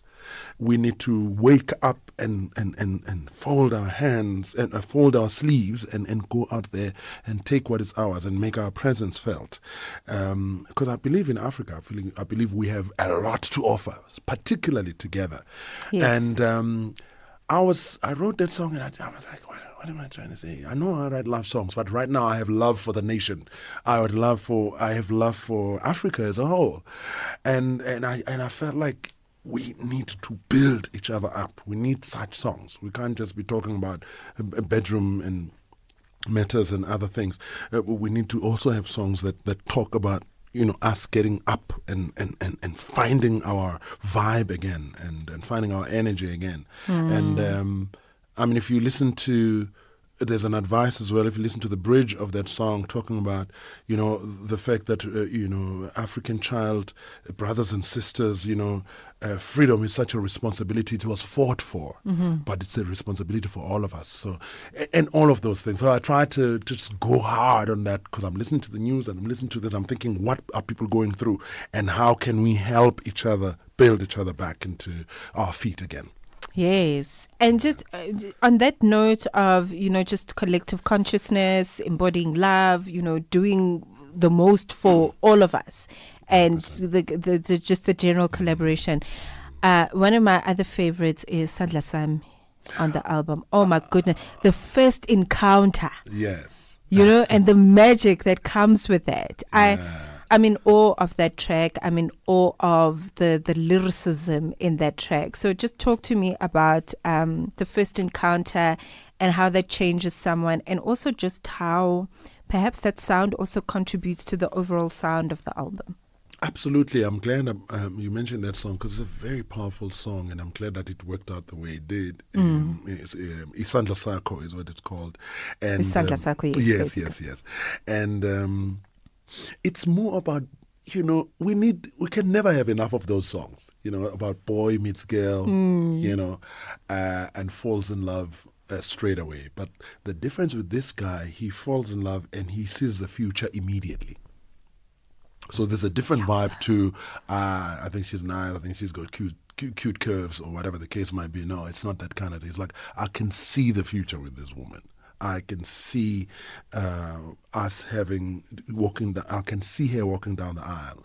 I can see myself just standing there saying, come to me. And I'm going to cry. Indeed. I can see the future timeline. Isn't that scary? Oh my goodness. So that's a very brave guy. People who say, so soft, I love songs, soft. If a gentleman can see a woman for the first time and say, this is going to be my wife, I don't care who says what. This person I'm going to be with forever. And they're saying that knowing that you probably have faults of some sort that they will find out in the future or when they start staying with you. Because they're also not perfect. They're saying knowing that you may not be perfect, but they're saying, I'm going to love her with her imperfections. Washuprenda fast ngikuthanda unjalo. And he has the confidence to declare, right. Ngizohlala nawe impilo yami yonke. Siziphilele nawe thina sobabili. Bamba isandla sami ubheka mina kuphela emehlweni. Wena ubhala igama lakho liphelele enhlizweni yami. Your voice just reverberates in the cockles of a person's heart. Oh my goodness. Joel Zuma joining me in studio, and we are just unpacking the brand new record. Essence of Love is what it's called. You have a wonderful band, just by the way. Oh, yeah. You have a wonderful, very supportive band. Yeah. There's just a wonderful energy when all of you are on stage with the backing vocalists, the wonderful ladies that back you up as well. Talk to me about how that contributes to your music and your sound, and also how the personnel, because there's such a wonderful vibe, honestly, for anyone that's seen you live. Yeah, well, thanks for bringing that up, because I believe I have a particular sound as an artist, and there's certain people that I work with who help me craft this sound. I don't make it by myself. So it was beautiful when you came to the launch in Sentin. I was playing with, I tried to get as many of them as possible, like Mpoko Desang on keys, Lulu Maduna on drums, Tseko AMG on guitar, and who am I forgetting? I had Lali Chabalala on bass, and on vocals I had V, and I had Caroline Borole. They are my strength. Really, they are well sought after musicians. They're in their own rights. Competing with the best in the country, because if they are not playing with me, they are either playing with, I don't know, Tandisa or Java or any of the big artists that we have here. But we've created a relationship over the years. They always say, Mr. Zuma, when you call, we are going to come, no matter the budget. Of course. So. Because they know that I know they contribute so much in my sound, and we've become like family. So yes. I wanted them, because we recorded the album together, and there are other ones that I'm not mentioning, by the way, that I've worked with. I've just last week I was doing a performance with Nati Shongwe and Lady Smith. I've just finished that. Hence my voice is still tired because I had a performance last night. We can't hear it. Listen. And many others, and I'm so glad to have had the pleasure of working with Tsepo Mngoma as a producer of the album. Oh, wonderful. He's an amazing producer. He pays attention to detail, and he finds me. And I had other producers that came through. Papin Senga. At some point I did some songs with Lawrence Machiza as well. All those songs are in the album because I've been recording them over the years. And they are like family to me. I believe that you should have people that have got your back all the time. That want to, because remember, I write the songs, that's fine.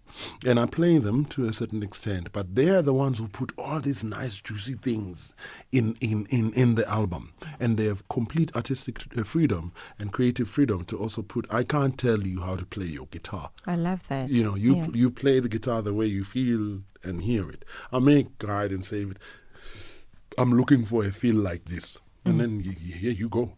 I can't tell the pianist what chords to play.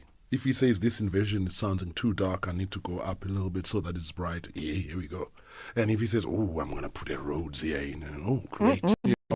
This one needs a string. This one needs blue carpet. This needs, all of that kind of stuff. So they help us create, and I think they should definitely get credit for having also played a role in creating this amazing album called Essence of Love. Yeah.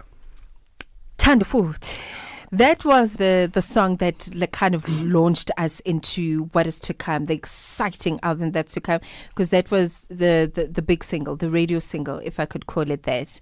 Talk to me about that composition. Yo, Thunderfoot. Watando. Oh, man. Segutalo ambile. Oh. Awuphinde futhi ubuye ngakimi. In love. Oh my goodness. I love that song for many reasons. One, of course, it's an experience lived. It's a real experience that I was going through during COVID, and I wrote it in the middle of the night. And oh, wow. Yeah. COVID had separated all of us. I couldn't go to KZN to my family in Pietermaritzburg, where I'm born. I was in Johannesburg, but I also didn't want to, I just felt like going back home. I could have made a plan. I just felt like I'm giving up. I was like, I'm positive this thing is we'll pull it through. Kuzolunga, it will be fine, and I'm gonna hang on. And we are spending most of the time alone in my apartment. And at some point, I wrote that song. And people always say to me, who's this Tando that you wrote the song about? I'm very curious about that. I think I may have asked you as well at some point. No, it's not about Tando at all. I've never met anyone called Tando.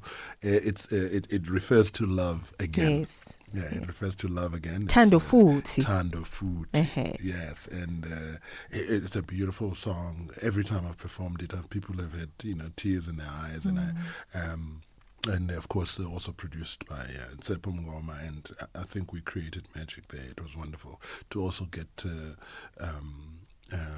Brafana, Fana Zulu on bass, beautiful. who's a legend. He played with Brahu for years and years and years, and now to have him in my album was also just wonderful to have. I love it a bit. You're really blessed. I think you're blessed, and because of that, you become a blessing through this gift of music.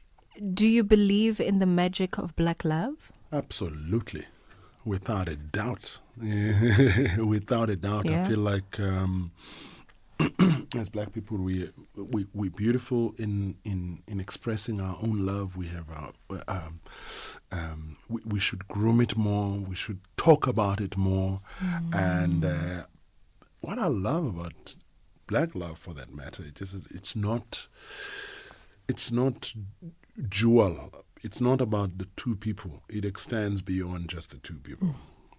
It's there's a song that I wrote called "It's Pure Sami," and I think it's track number 5 in the album. And those are the kind of songs that define that kind of love, because it talks about love to a woman that extends beyond just the two of you. That also now brings in the child that you have, that has become your own child. You may have met and the children were already there. But if I say to you, come to my heart, come to my life, and then she doesn't hide it, and she says to me, I love you so much, and I think me and you, I would be available for you, but just so you know, I have a child, or children for that matter. If you go into this space, you're saying, I'm willing to play not just a role, I need to go into the shoes of a father. You can't then say, I love her, but I don't love her children. How does it doesn't work that way. No. Yeah. Or I love her, but I don't like her daughter. Or I love him, but I don't like his son.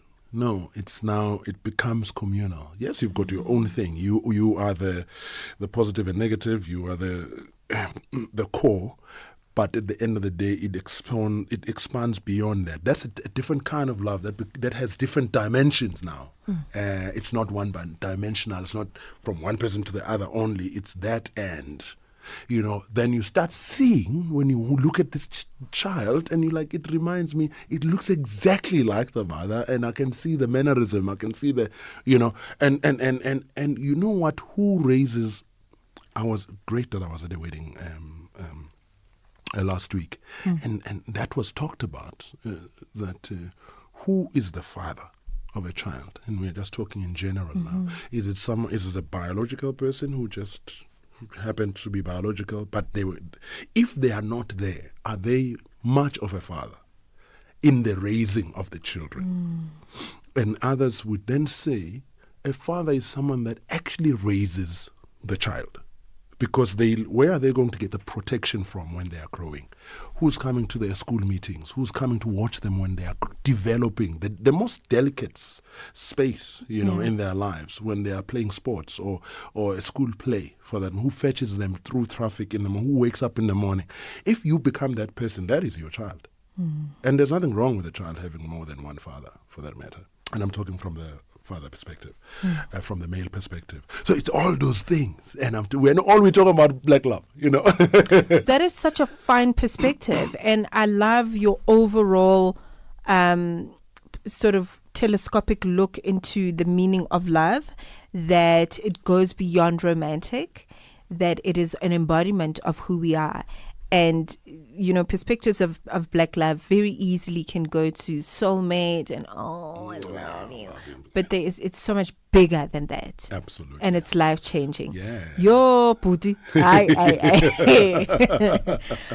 Gumnandi, yes, Gumnandi. Talk to me about other launches. Of course, you did the Johannesburg leg at Hard Rock Cafe. Where else are we going? Oh, yes. There's quite a few shows coming through. I'm off to Durban on the 10th of May. I will be at Beanbag in Florida, in Morningside Road. I'm sure Durban people do know it. Right. It's called Beanbag. And there's quite a number of shows that we are planning, even in Pretoria, and I'm yet to do a couple of radio tours in Mpumalanga, Eastern Cape. So basically, I'm available to I want to spread the music as much as possible, the word as much as possible. I want to sing for different people at different spaces and at different, atmospheres and things like that. So, I'm also open to be invited to any of those events to come and sing these songs and others. I know that we're going to casino in Port Epstein, Wild Coast Casino, very soon. Right. I know that we'll be doing so amazing a tribute to Luther Vandross that I also do, but we'll be doing a lot of songs from this new album, Essence of Love, and I hope people can find us even on social media at Joel Zuma SA. Yeah. Beautiful. I've heard the album, and all I've got to say is it doesn't matter where you are in the journey, whether you are out of love, whether you want to fall back in love, whether you're manifesting love, whether you are embodying love. It doesn't matter. There is something in that album for you. So, Essence of Love, available on streaming platforms. Should you be old school like Matsheko and want to get an actual physical album, yes. Like where can we get like the CD copy? Oh, yes, indeed. So that's another interesting. I'm glad you did ask that, because quite a number of people have been saying to us, Nalento Zama streams, bra, angizazi, angizkondi, understanding. Can I get a CD? Yes. So eventually we made a plan to print some copies of CDs, so I hope people can find us. There's 3 ways that you can find us. 1, could email us at ubizomusic@gmail.com, and then send us your details, and then we'll give you our details. You make payment, and we courier it to you anywhere in the country. You could find me on social media. That's the easiest, Joel Zuma SA on Instagram, TikTok, and Facebook. Majority of the people our age still have cars that play CDs. They still have a CD player. I haven't thrown away my CDs. I still play them. I have CDs everywhere. It's so embarrassing, but listen, I do. You even have records. I know you. So that we've made that available. So when we perform shows and things, and people want something to take away, to say, yeah, we were here, and we sign it, or they say, yeah, I want to play it, and absolutely that is available. It's called Essence of Love, and you find us on Joel Zuma SA or ubizomusic@gmail.com. Having a CD is such an experience, like getting the album, peeling off that cellophane, taking the disc. But listen, like there's a whole experience. Even as gifts, like you can wrap the thing and send it to the one you love. Do you know what I mean? Like it's just such a beautiful thing to have, just as merch, I also just envision so much. I think also in your multi-dimensional artistry, as an actor, as a writer, a director, a lyricist, a songwriter, all that wonderful stuff. Do you ever see Essence of Love in particular? Because I think it encompasses so much of what you've already done. Do you see it as, I don't know, like a stage production or a documentary? I don't want to say a book because I think there's something visual about it. Would you ever consider extending it in that manner? Absolutely. Right now, I've just been. I'm listening as I perform how people are. We're talking about Sale Sewazo when we were walking in here. Yes. Also, another fantastic song that I co-wrote with Griffiths Masego from Durban. Others know him as Zolani. It's a declaration of love from a friend to a friend. Sale Sewazi, I would rather you know now.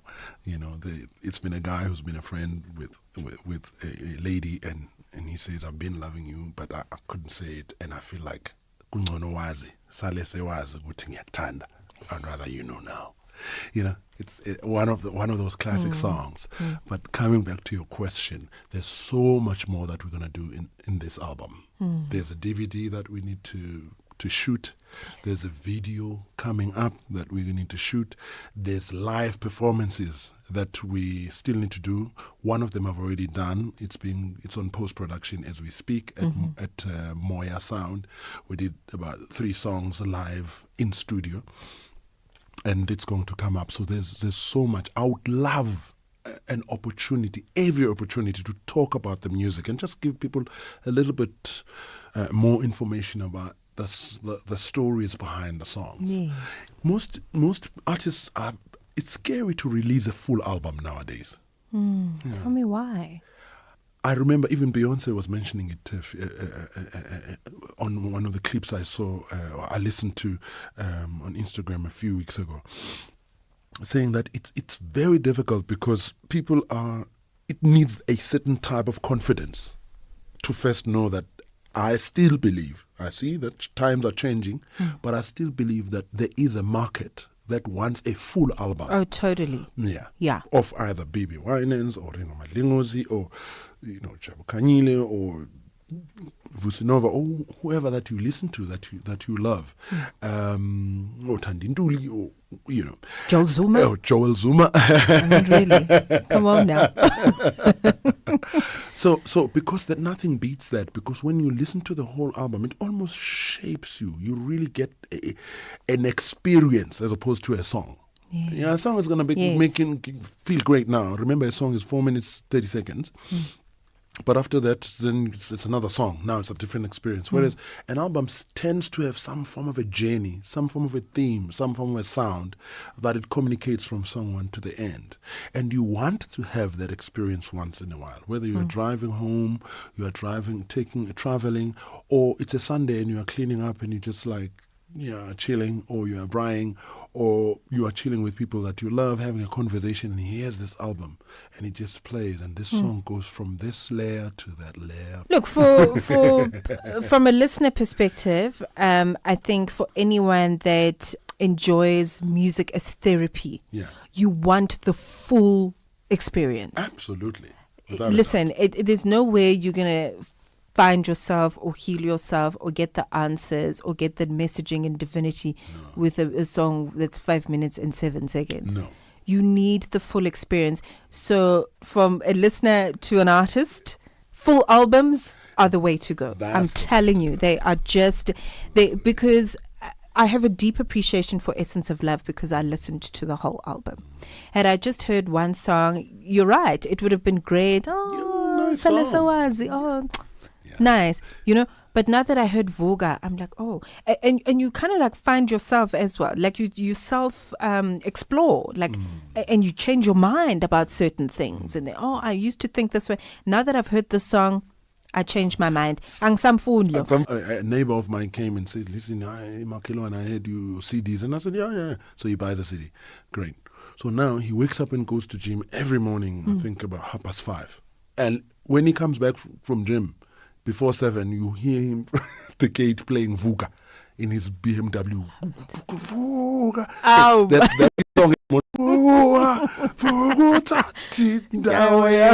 Africa. So he says that's his song. And he says, I love all the songs, but in the morning, there's a song I want to play. Yeah, and then when he comes back from work, there's another soundtrack for the day. He's not there anymore. He's on another one. Listen, music is too spiritual for us to have just a concert. We need the whole thing. Yeah. Joel, thank you so much for you. Thank you for you, because if it wasn't for you, then we wouldn't have this experience. Thank you for Essence of Love. For me, it was well worth the wait. And we're looking forward to the live performances and the DVD and all the wonderful things that are going to come from this project. The music doesn't get old. So you're going to have a different chapter in your love story 3 years later. Essence of Love will be there to catch you still. Absolutely. Well, thank you for having me, and Thank I appreciate you inviting me to your show. Hello, this is Joel Zuma, and you are listening to Motseko Mosito right here. Heartlines. Taking you into the night with love stories, fresh music, and inspiring voices from across Africa.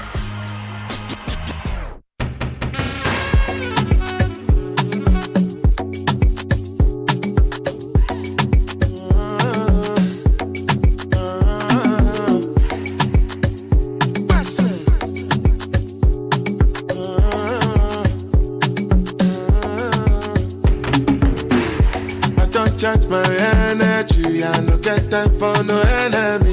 Tori pe wole to me. Nothing with person never see. I'm on nothing with person never see. Forget it, I say fashi.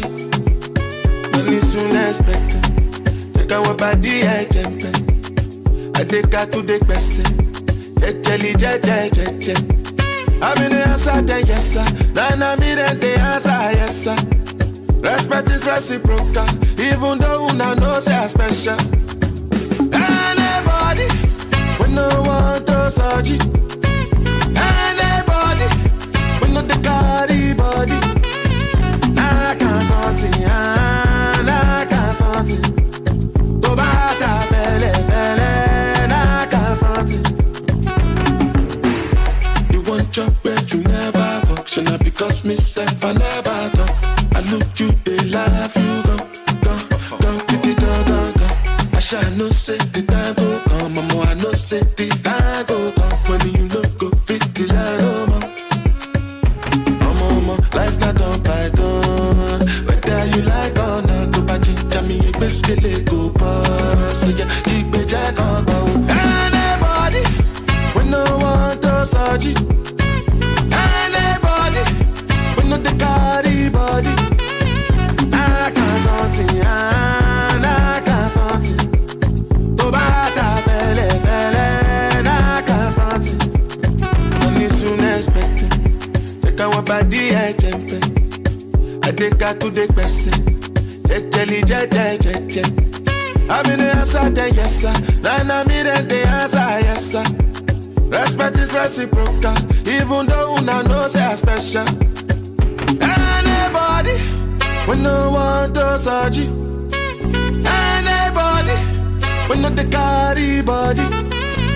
I can't something, I can't something. Go back to fele, I can't something.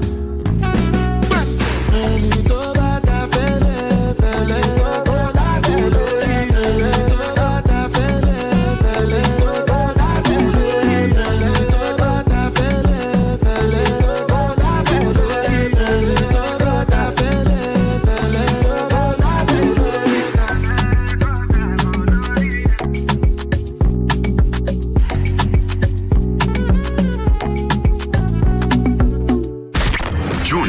Youth Month in South Africa. Celebrate Africa's young voices with us. Channel Africa, the African perspective. Heartlines. Your late night window into Africa's deep conversations. Yeah. Alright, into me,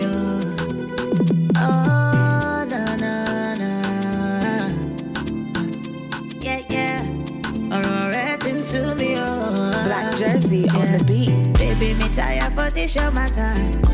It don't they give me headache, It be like say we go take a break, Enough of your promises. You say you gon' make it up to me, but you keep getting worse, worse. When was the last time you carried me go? Cinema to see a movie. You don't take this thing like play. And when last you tell me to bend over, make you jam the thing and tie. I guess you're giving it to someone else. If you don't give me quality attention, attention. If you don't give me quality attention, I might get it from somebody else. I might get it from somebody else. If you don't give me quality attention, if you don't give me quality attention, I might get it from somebody else.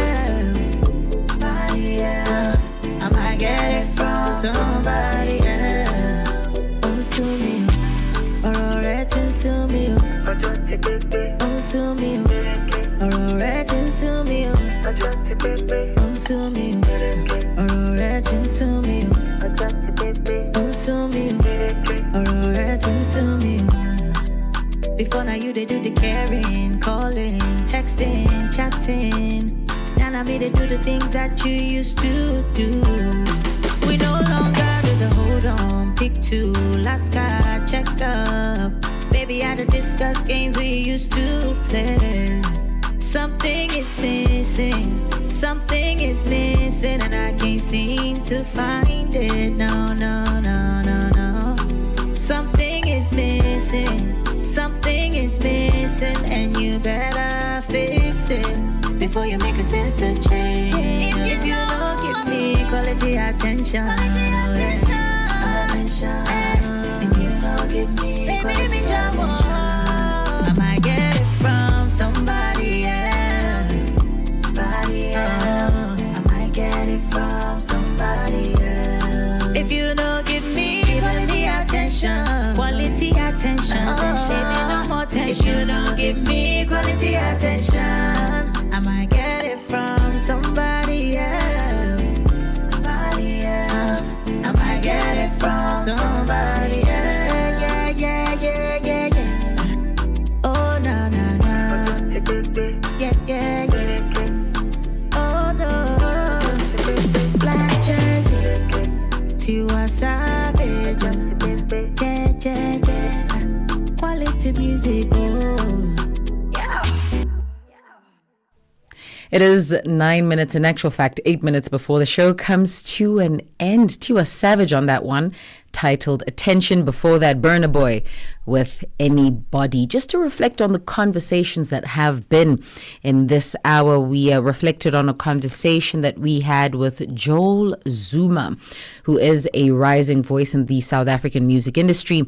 And he was talking to us about his brand new album titled Essence of Love.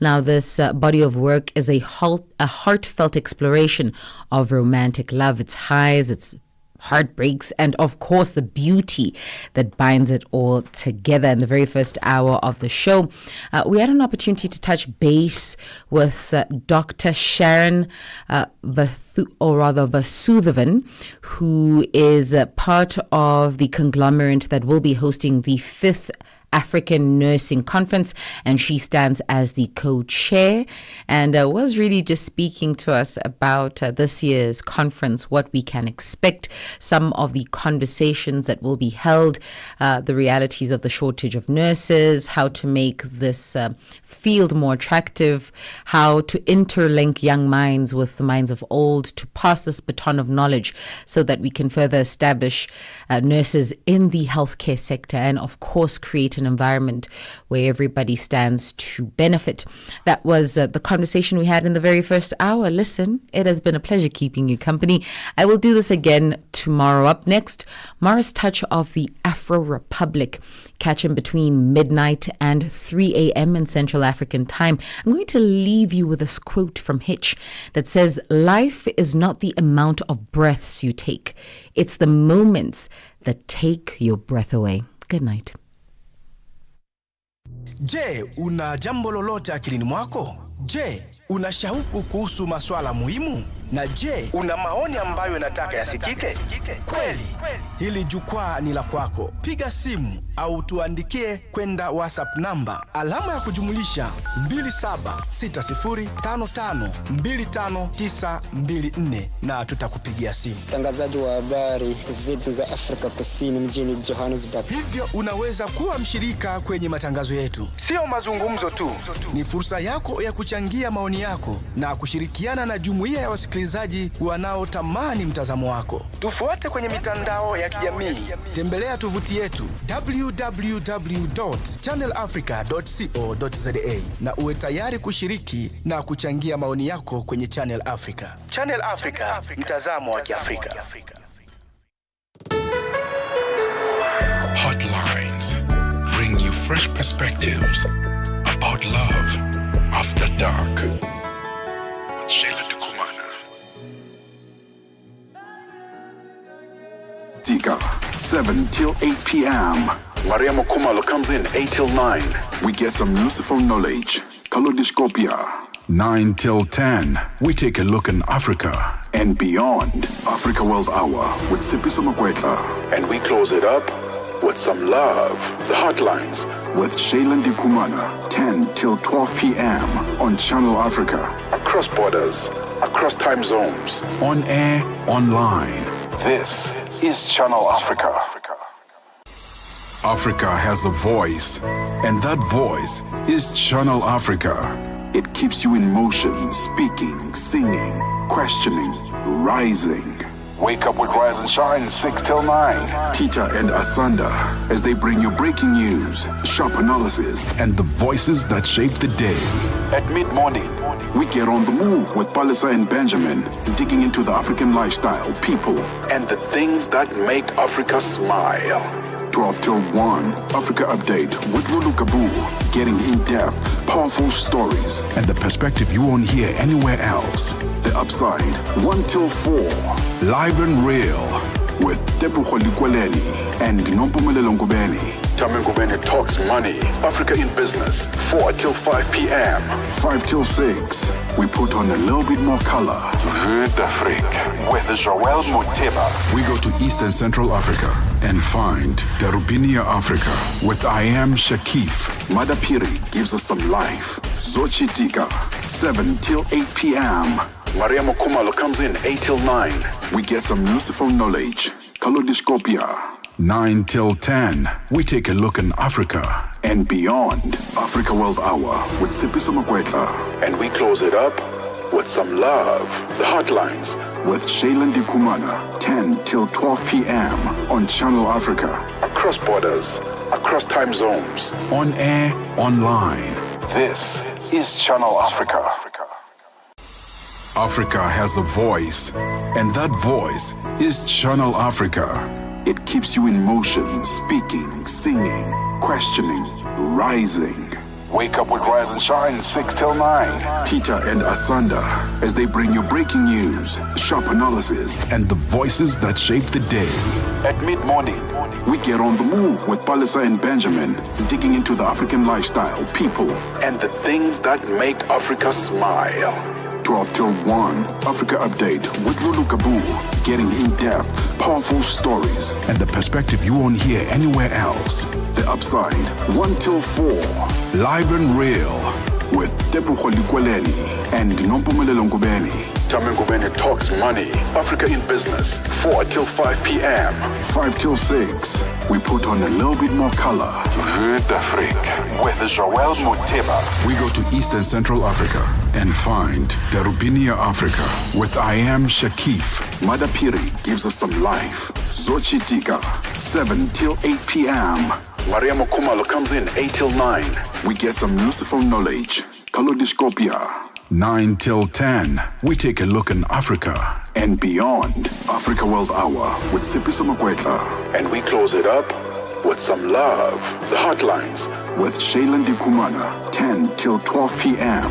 on Channel Africa. Across borders, across time zones. On air, online. This is Channel Africa. Africa has a voice, and that voice is Channel Africa. It keeps you in motion, speaking, singing, questioning, rising. Wake up with Rise and Shine 6 till 9. Peter and Asanda on Rise and Shine, weekdays 6 till 9. In recent weeks, East Africa has seen a disturbing rise in human rights violations. In Kenya, digital activist Rose Njeri was arrested under the Computer Misuse and Cybercrimes Act after creating a tool for citizens to oppose the Finance Bill 2025. Meanwhile, in Tanzania, Kenyan activist Boniface Mwangi and Ugandan lawyer Agatha Atuhaire reported being detained